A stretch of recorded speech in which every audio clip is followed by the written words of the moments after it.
On July 9, 1993, the Mississippi River tore through a federal levee near Columbia, Illinois. It wasn't just a breach, it was a calculated sacrifice. The Army Corps of Engineers had ordered it dynamited, flooding 50,000 acres of farmland to save a town downstream. But 200 miles north, a farmer stood on an earthen wall he'd built illegally. The Corps had sent him a cease and desist order. Now, as the government's own design failed, his homemade levee was the only thing holding back the flood. His name was William, and for years, the U.S. Army Corps of Engineers had classified him as a problem, a renegade, a man who refused to follow the rules written in Washington for a river he'd lived beside his entire life. While officials mapped floodplains and calculated probabilities, he walked his bottomland and trusted what he saw. So when the forecasts turned ominous in the spring of '93, he did the one thing the Corps had expressly forbidden. He built a wall of earth to save his farm.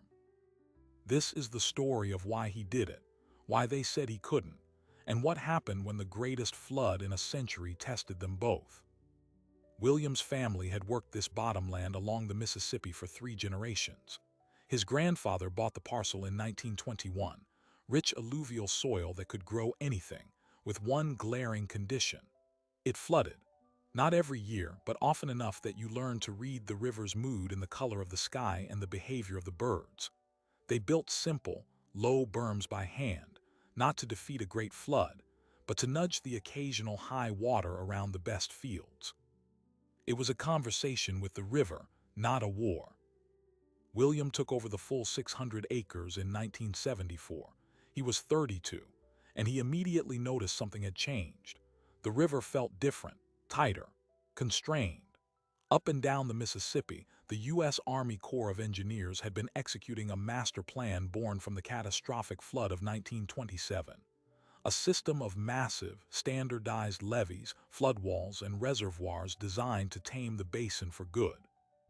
The Corps called it the Mississippi River and Tributaries Project. To farmers like William, it felt like a cage being built around a wild animal. The rules were absolute.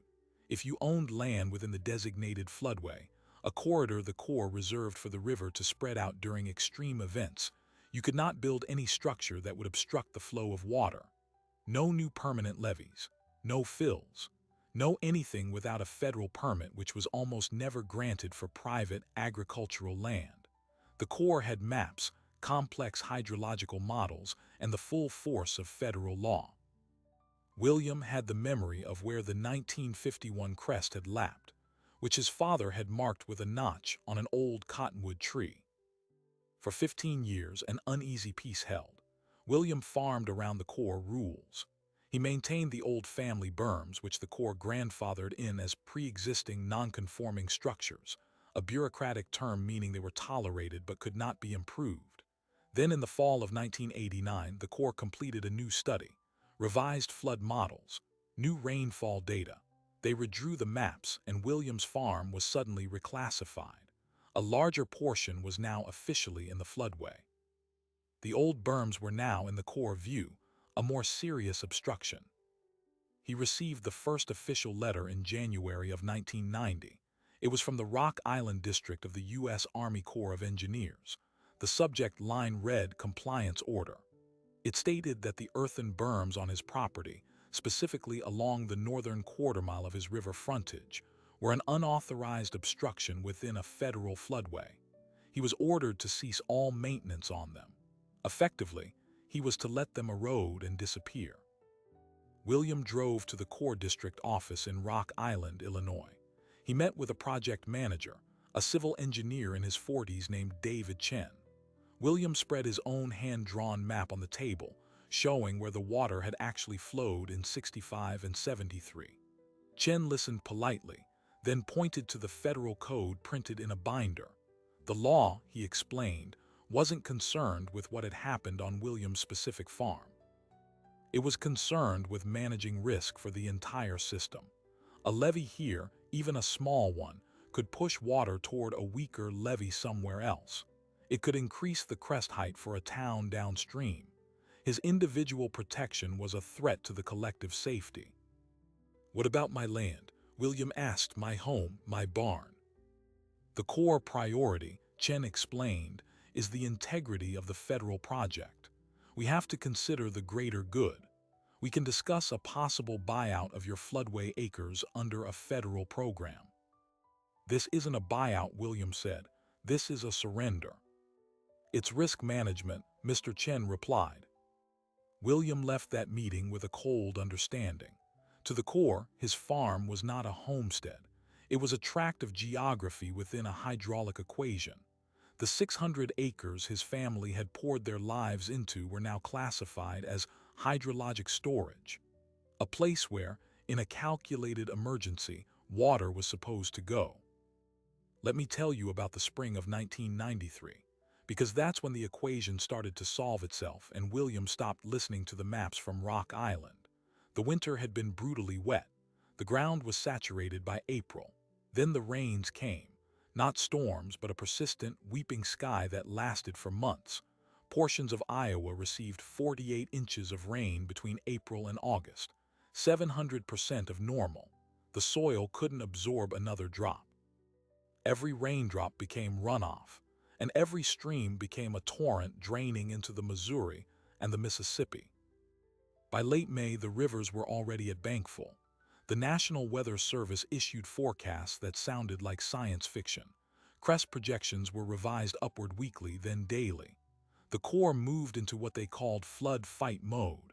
Sandbags were piled, temporary barriers were erected, and up and down the river a quiet, desperate calculus began, which levees would hold, which would be sacrificed.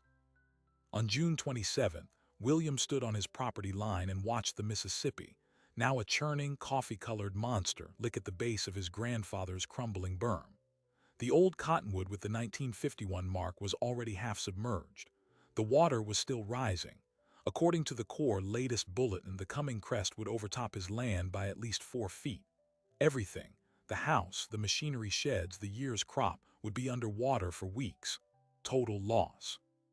He called his neighbor, an older farmer named Arlen who had lived through the '51 flood. The Corps is telling people in the floodway not to reinforce, Arlen said, his voice grim. They say it's pointless, might make things worse downstream. What do you think? William asked. I think I'm not gonna sit here and watch the river take my place without swinging a shovel, Arlen said. But you do what your conscience says. That night, William didn't sleep. He thought about the compliance order in his desk. He thought about David Chen's calm explanation of the greater good.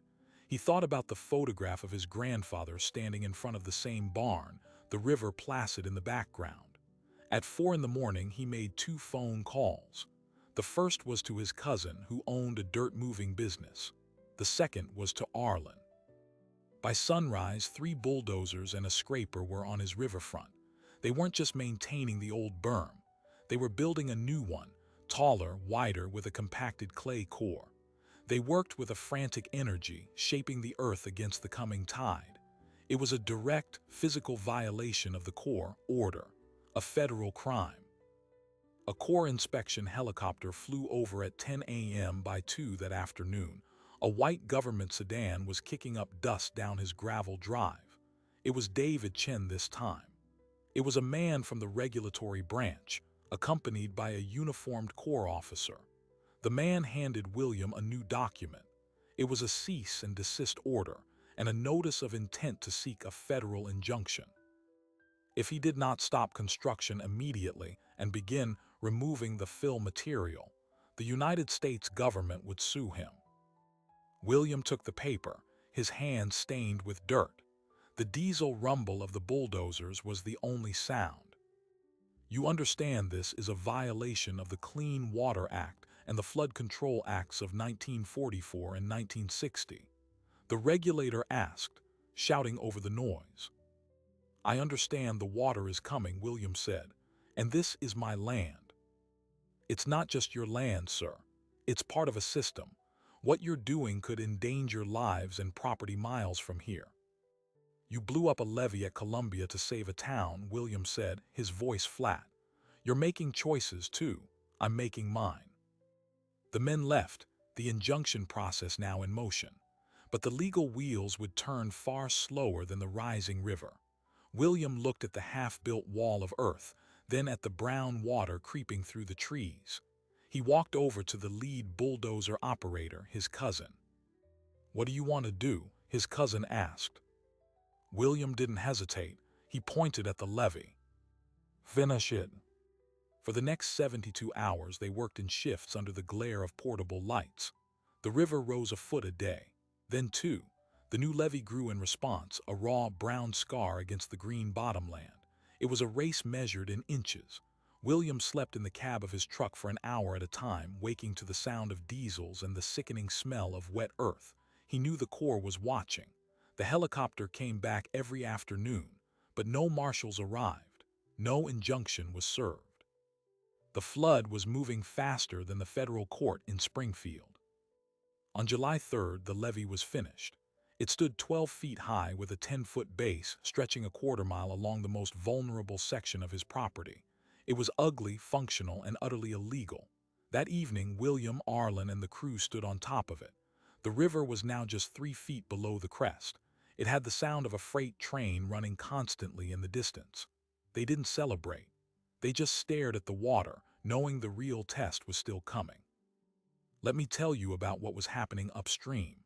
Because while William was packing dirt, the Corps was making decisions that would define the flood. The volume of water was unprecedented. The models were failing. On July 5th, the Corps faced an impossible choice at the Bird's Point New Madrid floodway in Missouri. To prevent a catastrophic, uncontrolled breach at the city of Cairo, Illinois, they activated a plan written in 1928. They used explosives to deliberately breach the frontline levee, diverting the Mississippi into 130,000 acres of farmland. It was the sacrifice zone theory made brutally real. 300 homes were flooded. A lifetime of work for dozens of families was erased by calculated dynamite. The news footage was apocalyptic, and it sent a shockwave of terror downriver. If the Corps would do that there, what would they do elsewhere? In Williams County, the mood shifted from anxiety to dread.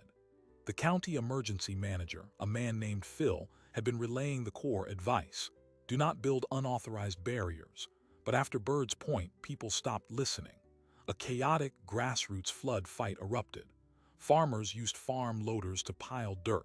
Townships organized sandbagging brigades for non-federal levees protecting small communities. It was a wholesale rebellion against the official plan. The Corps district office issued frantic bulletins warning that these ad hoc structures could create hydraulic surprises, pushing water into unexpected channels. But to a man watching the water cover his back 40, a surprise tomorrow was better than certain loss today. On July 8th, the rain returned. Not a gentle rain, but a vertical pounding deluge that added 5 inches in 18 hours. The river gauge at Quincy, 20 miles upstream from William, jumped 2 feet in a single night. The National Weather Service issued a blunt statement. All previous crest forecasts are obsolete. Prepare for unprecedented levels. That was the day David Chen, the Corps project manager, drove out to William's farm again. The white sedan navigated the muddy track carefully. This time he was alone. William met him at the gate, both men coated in a fine mist. Mr. Chen didn't hand him paperwork. He just looked past him at the levee, then at the frantic sandbagging efforts on a neighboring farm's lower, older berm. You finished it, Chen said, his voice not accusatory but exhausted. I did. Do you have any idea what the pressure gradient is along a structure like that? The seepage potential. The risk of underseepage causing a sand boil that could blow out your foundation in minutes. No, William said, but I know my land, and I know where the water wants to go. This steers it back to the main channel. You can't know that, Chen said, frustration breaking through. We have teams of engineers with supercomputers who don't know that right now. You're guessing. And your guess could kill someone living behind a levee 10 miles downriver that wasn't designed for the extra load. Then why haven't you stopped me? William asked. You got the court order, send the marshals. Chen was silent for a long moment, looking at the churning water. Because the judge is in Springfield and the river is here. And my boss is on the phone with Washington trying to decide which non-federal levees we might have to blow to save St. Louis. You're not the priority right now, but you will be. When this is over, the compliance division will come for you. They will fine you. They will make you tear this down at your own expense, and they will win. Then let them win later, Williams said. Today I'm still farming. Chen left. The confrontation was over, but the message was clear. The levee was a temporary reprieve. The battle, if he survived the flood, was merely postponed. Let me tell you about July 9th, the day the river won its first major victory against the federal system. Near Columbia, Illinois, a 3,500-foot section of a core-built urban levee, stressed beyond its design by the unimaginable volume, simply liquefied. It didn't overtop. It collapsed from within. The roar was heard for miles. 1.4 billion gallons of water per minute surged through the gap, scouring the land down to bedrock. It wasn't a controlled breach. It was a catastrophic failure, and it happened on a levee built to the Corps' own gold standard. The news hit the flood-fighting community like a physical blow. If the Corps' best engineering could fail, what hope did their piles of dirt and sandbags have? A fatalistic exhaustion set in. But for William and a few others, it had the opposite effect. It wasn't just about property anymore. It was about the fallacy of perfect control. The Columbia failure proved the river was in charge. All you could do was build what you could and hope it was in the right place. On July 10th, Williams Levee began to weep. At its base, on the dry side, a small puddle of muddy water appeared, a sand boil. It was exactly what David Chen had warned about. Water was seeping under the foundation under pressure and bubbling up inside his protected area. Left unchecked, it would erode the levee from the inside out, causing a sudden, catastrophic breach. Panic shot through him. This was the technical failure he had no knowledge to fight. He called Arlen, who had fought in Korea and remembered something about trench warfare. Arlen arrived, took one look, and started giving orders. They needed to create a counterpressure. They built a ring of sandbags around the boil, then laid a pipe through the levee to let the pressurized water flow out safely on the other side, relieving the stress. It was a medieval fix for a modern problem. They worked through the night up to their knees in cold muck. By dawn, the boil was controlled. The levee held. But the vulnerability was exposed. The river was testing them, finding the weak spots. Let me tell you about the phone call that changed everything. On the morning of July 11th, William's home phone rang. It was Phil, the county emergency manager. His voice was tight, official. "William, we have a situation at the Decker Levee. You know, the one about 8 miles upstream from you. It's a non-federal agricultural levee. It's failing. We've got a 100-foot section sagging. If it goes, the surge will come straight down the natural drainage channel. It'll hit your place like a wall. We're evacuating 3 families behind it now." "What do you want from me?" William asked, his heart sinking. "The Corps assessment team is overwhelmed. They can't get here for hours. Some of the guys here, they're saying your levee is the only structure on that channel that looks like it might withstand a surge. They're asking if we can use your property as a secondary containment."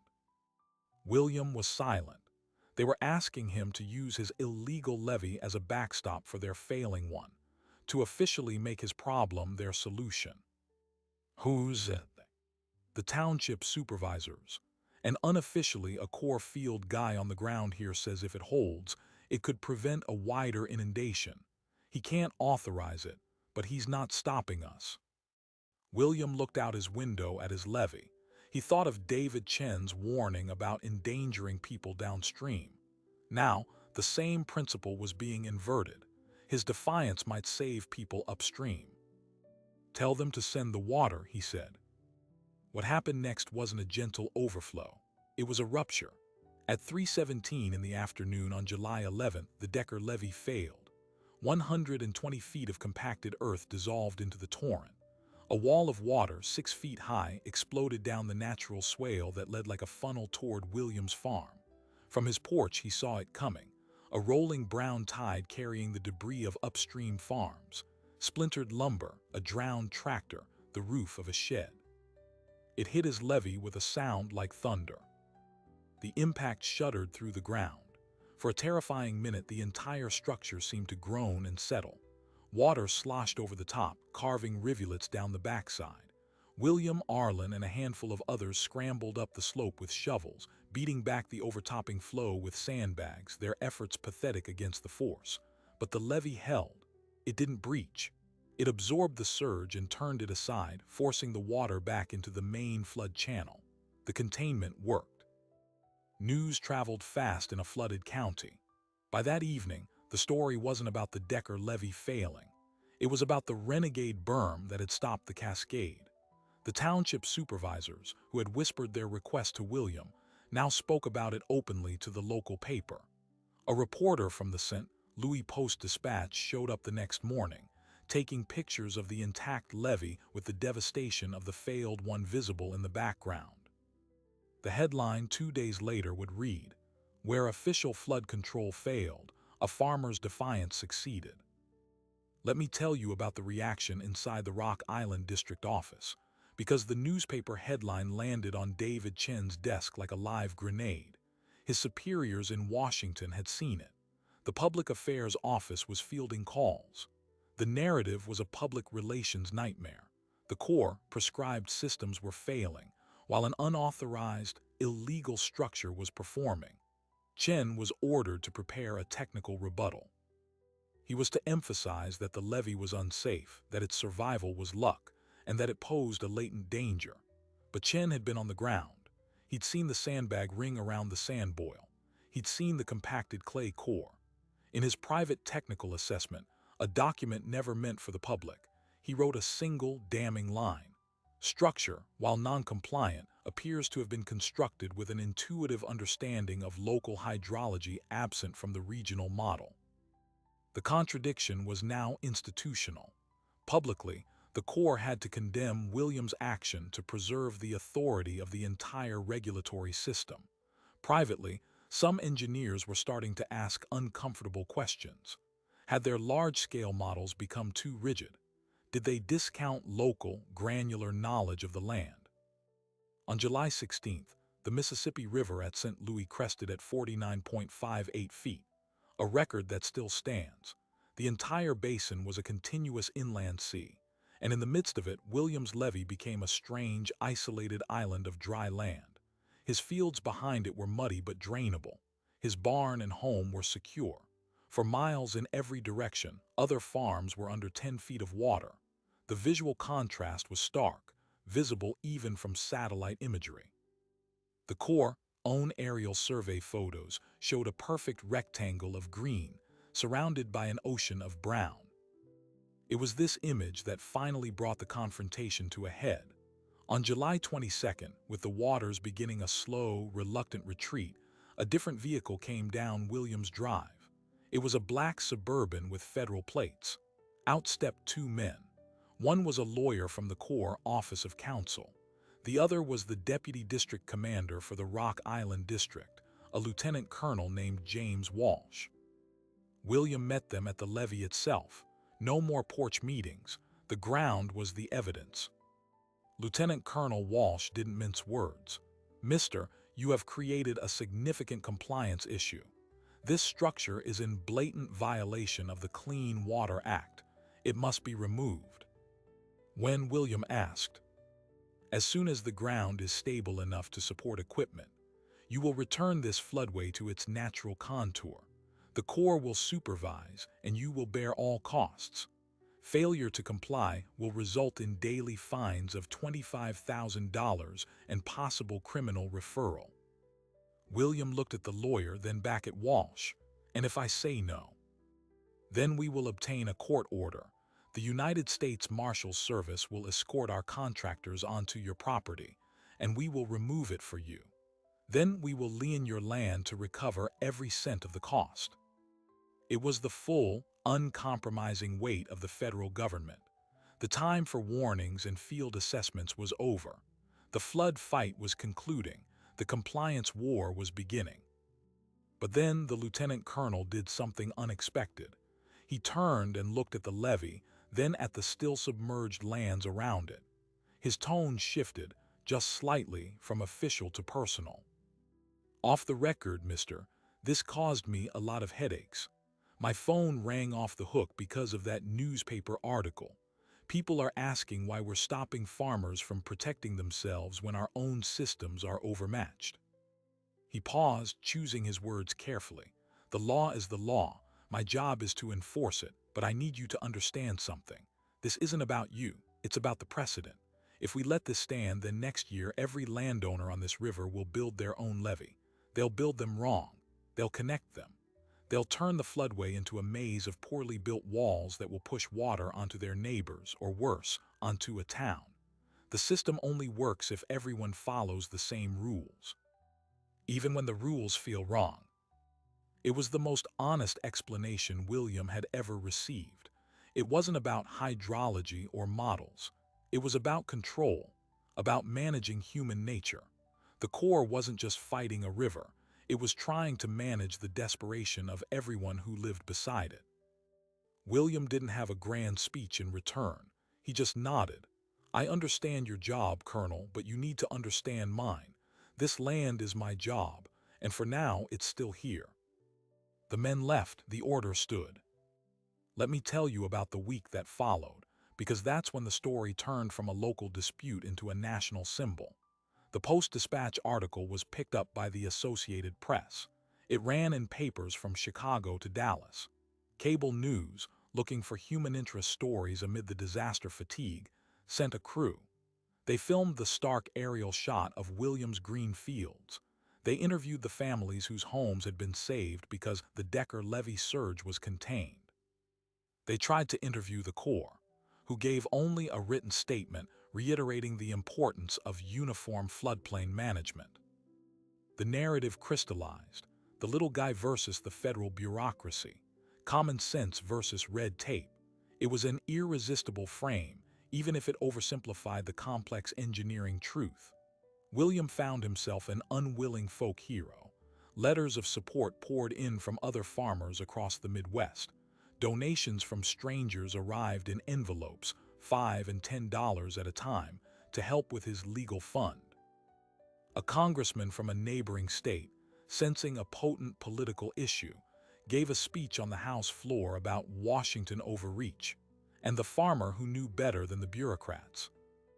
This political attention was the worst possible thing for William. It hardened the Corps' position. They could not be seen to capitulate to public pressure. The legal machinery geared up. Paperwork was filed. A court date was tentatively set for October. But then, in early August, the Corps got a piece of data they couldn't ignore. Their post-flood survey teams were measuring high-water marks and modeling the flow of the flood. One team was analyzing the Decker levee failure. Their simulation showed what would have happened if Williams' levee hadn't been there. The model estimated the surge would have continued unchecked, flooding an additional 2,400 acres, including a small unincorporated community of about 70 homes that had, in reality, stayed dry.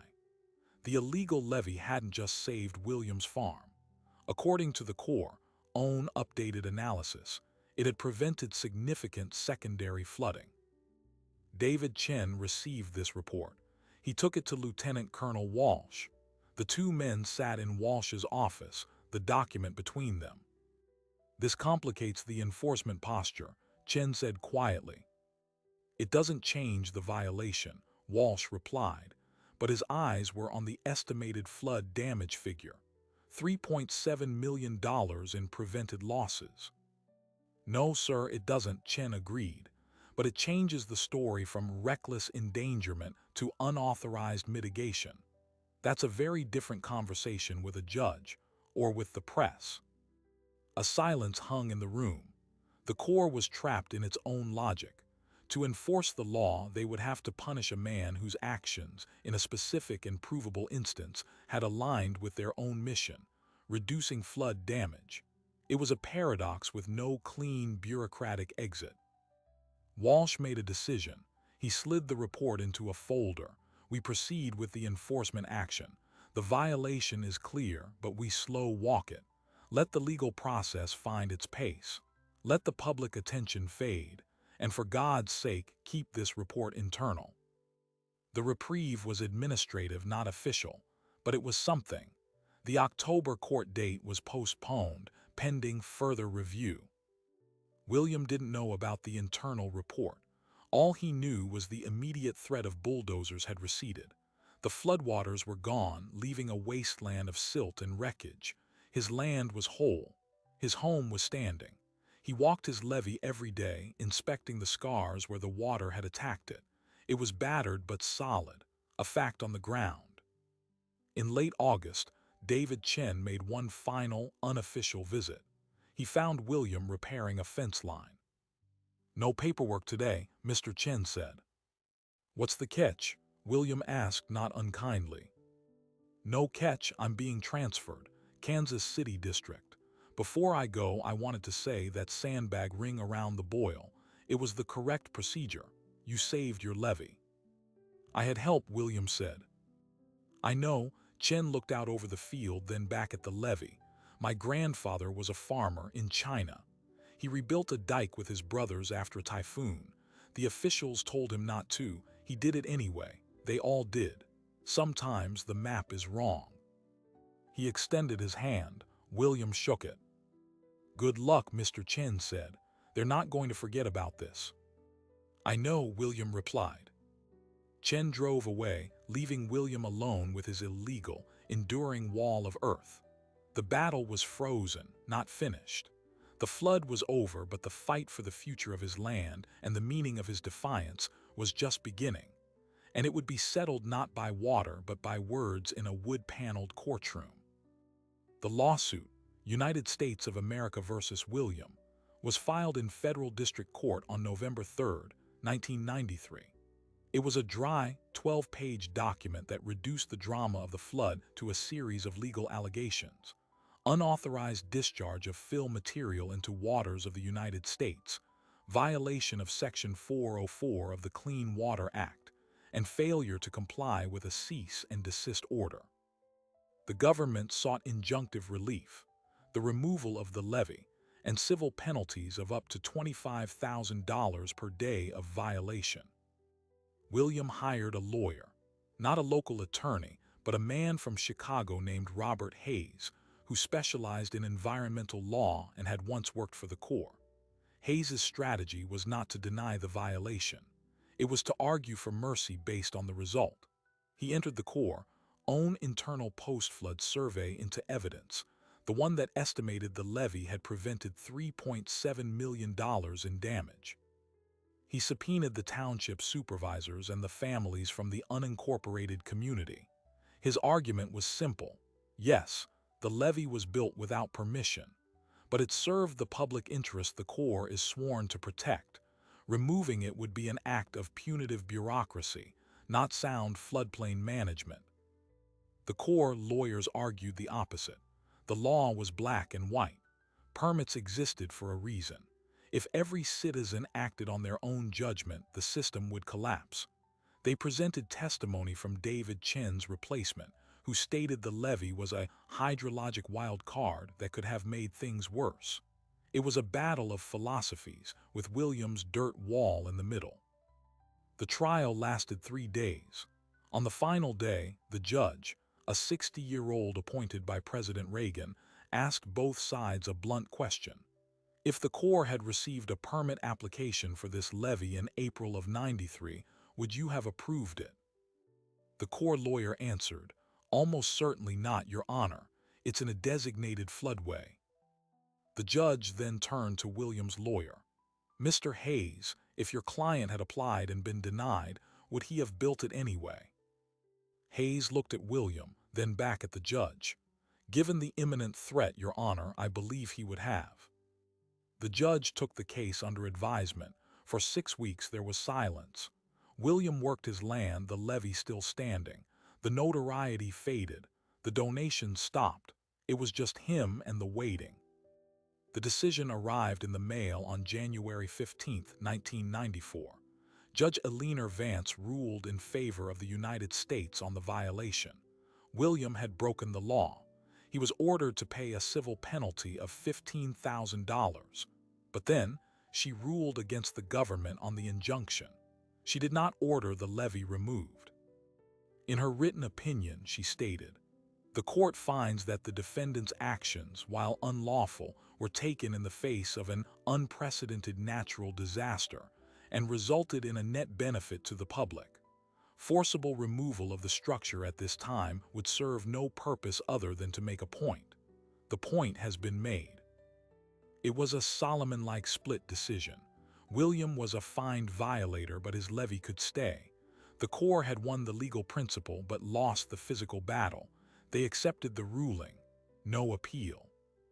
Let me tell you about the next 10 years, because the levee didn't just stay. It became part of the landscape. The silt from the flood settled and grass grew over its slopes. Willows took root at its base. It looked for all the world like a natural feature. William paid his fine. He never applied for a retroactive permit. The Corps, following the judge's ruling, placed his property on a list for enhanced monitoring, but they never bothered him again. In 1995, the Corps launched a major review of the flood of '93. The final report, hundreds of pages long, acknowledged that non-federal levees had failed at an alarming rate, but also noted that the federal system had largely performed as designed. Buried in an appendix was a case study on localized flood fighting successes. One paragraph described an unpermitted agricultural berm in a Midwestern floodway that had withstood overtopping and surge, noting its construction deviated from standard practice, but incorporated effective traditional mitigation techniques. No name was given, but the coordinates matched William's farm. His defiance had been anonymized into a bureaucratic footnote. In 1998, a new federal program was created, the Flood Mitigation Assistance Program. It offered funding for buyouts of frequently flooded properties. The Corps approached William again. They offered to buy his floodway acres at fair market value to return them to nature. He refused. The levee had worked. The risk, in his view, was now managed. But time manages all things. William grew older. His son Mark had gone to college for agricultural engineering and returned home with new ideas. In 2004, Mark sat his father down at the kitchen table. He had drawn up plans. He wanted to apply for a permit, a real legal permit, to rebuild and reinforce the levee to modern engineering standards, to armor its face with rock, to install proper drainage, to make it permanent and legal. William was silent for a long time. He looked out the window at the grassy berm. It was a symbol of his victory, but also of his rebellion. To formalize it with the Corps, approval felt like a surrender. "Why?" he asked. "It's held for 10 years. "Because it's luck, Dad," Mark said. "Not engineering. I can make it so it's not luck. I can make it so the next flood isn't even a worry, but we have to do it by the book." William finally agreed. They applied. The process took 2 years. There were environmental assessments, public comment periods, hydrological studies. The Corps engineer assigned to the file was polite, thorough, and utterly uninterested in the history. To him, it was just another permit. In 2006, it was approved. The Corps issued permit number MLR 200604558. It allowed the modification and reinforcement of existing agricultural flood control structure. They broke ground in the spring of 2007. The old levee was not removed. It was used as the core for the new, wider, stronger one. As they excavated for the new foundation, they found the original sandbag ring from 1993. The burlap long since rotted away, leaving a perfect circle of clean sand in the clay. Mark had it photographed. It was a tiny archaeological find, a testament to the desperate night that saved it all. Let me tell you about the final meeting. In 2008, William, now 70, was invited to speak at a Corps of Engineers workshop on community-based flood risk management. He was hesitant, but Mark convinced him. He stood in a conference room in Rock Island in front of a room of young engineers and planners. He told his story simply, without embellishment. He told them about the letter, the sand boil, the surge, the lawsuit. He didn't paint himself as a hero or the Corps as villains. He said, "I didn't trust your maps, I trusted my feet. Maybe there's a place for both." During the question period, a young engineer raised her hand. "Mister, with respect, your levee succeeded in part because of the specific topography of your land. If everyone had done what you did, the system would have failed. How do you reconcile individual action with collective responsibility?" William thought for a moment. "You're right," he said. "If everyone had done what I did, it would have been a mess. But if no one does what I did, you're left with only the maps. And sometimes the maps are wrong. I guess the trick is knowing when to follow the map and when to look out the window." After the talk, an older man approached him. It was David Chen. He was gray now and he walked with a cane. He had retired from the Corps and was teaching at the University of Iowa. They shook hands. "I read about the permit," Chen said. "You finally went legit." "My son's doing," William said. "He's the engineer." Chen smiled. "I'm glad. For what it's worth, that internal report I wrote, the one that said your levee worked, I used it as a case study in my class for years. It's called the exception that proves the rule and the rule that misses the exception." "What's the lesson?" William asked. "That the rule is necessary," Chen said, "and so is the exception. The hard part is telling which is which while the water is rising." William's levee still stands today. It's a certified, inspected part of the local flood control system. Mark runs the farm. The old compliance order is framed in the farm office, next to the permit that superseded it. The flood of '93 is a memory for most, a history lesson for others. But for one family, it's a ridge of earth that tells a story about a river, a rule book, and the night a man decided that protecting his home was more important than following a map. So what does this story mean, years later, as climate change makes such floods more likely, not less? The Great Flood of 1993 wasn't an anomaly, it was a preview. Today, the same tension plays out in coastal towns facing rising seas and in wildfire zones facing longer droughts. The central question remains: when the system designed to protect you is overwhelmed, do you follow the rules, or do you act to save what you can? William's story is not a simple parable about a stubborn man beating the system. It's more complicated than that. It's about the gap that sometimes opens between abstract policy and concrete reality. The Corps of Engineers was not wrong in its principle. Uniform rules are essential for managing a shared resource like a river basin. Chaos cannot be the alternative, but William was also not wrong in his observation. On his specific piece of ground, the map and the territory did not match. The real lesson lives in that gap. It's in the uneasy space between the model and the mud, the regulation and the emergency. David Chen understood it. The judge understood it. It's the understanding that systems built for the normal range of events can fail at the extremes, and at the extremes, human judgment, for better or worse, rushes in. Today, the Corps incorporates more local knowledge and adaptive management into its planning. Communities are encouraged to develop their own resilience plans. The conversation has shifted slightly from pure control to managed adaptation. William's Levee, in its own small way, is a part of that history. It's a physical artifact of a moment when an individual's defiance forced a system to look at its own blind spots. But the conflict is never truly resolved. It just finds new ground. The next flood will bring new Williams and new Davids, facing the same impossible choices with higher stakes. The river doesn't care about our permits or our rebellions. It just flows. All we can do is try to learn to build better and to remember that sometimes the most important knowledge isn't in the database, but in the memory of where the water reached last time. The story of the illegal levee that held is ultimately a story about attention. It's about a man who paid more attention to his land than to a directive, and a system that, eventually, was forced to pay attention to him. In a world of increasing abstraction, that's a powerful reminder. Look closely. Question the map. Read the fine print in the landscape itself. Thank you for watching. If you found this story of one man's stand against the flood compelling, consider subscribing.